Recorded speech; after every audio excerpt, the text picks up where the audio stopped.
So yun mga kaibigan, ako nakabili ng tahong sa Ruas Boulevard. Ito mga kaibigan, no? Yan. Sa halaga 50 pesos, napakarami na, no? Pero kung sa palengke tayo bibili, 70 yung kilo sa palengke ng tahong.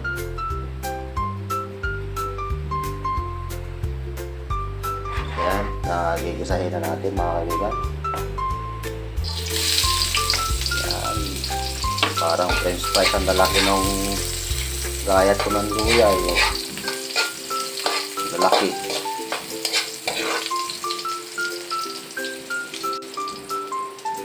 Ayan, isabay na natin ang bawang sibuyas. Diretsahan na to mga kaibigan. At tanghali na rin, no? Diretsahan na to. Wala nang patugtog-tugtog pa.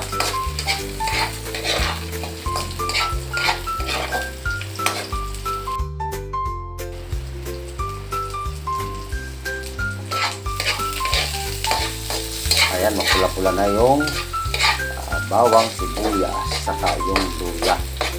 Ngayon, lalagay na natin yung ating binili na tahong.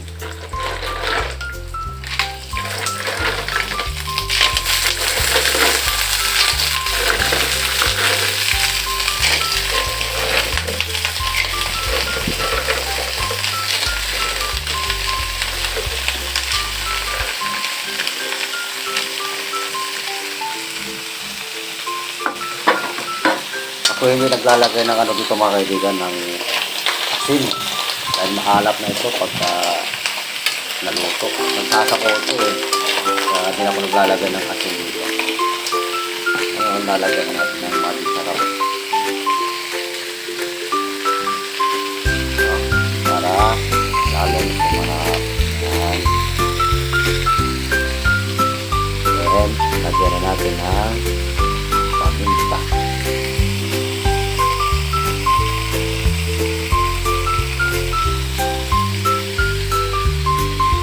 Natin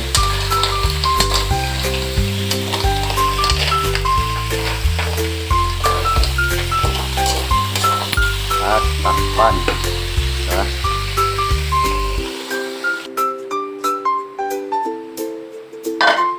Ayan, kumukulo na. Yun, may sabaw na. Ayan, lagay natin.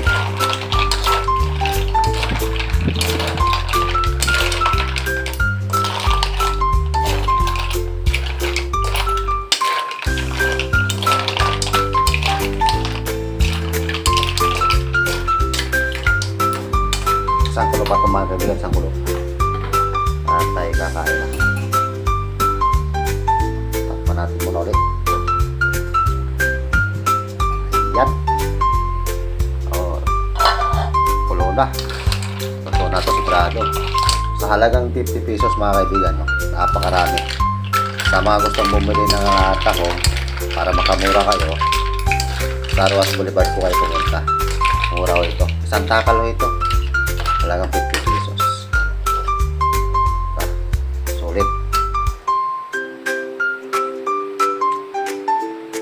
Kahit walang asin, maalat-alat na. Ako yung asawa ko paborito ng asawa ko ito. Tahong. Ayan na.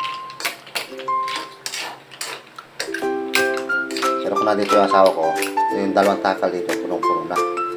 Dalawang takal na yung binibigay sa amin. Yung takal ko kasi ito, hindi per kilo. Sobra 1 kilo na yan. So, ayan, mga kaibigan, luto na.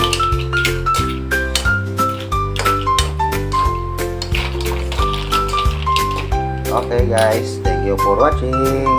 Bye bye.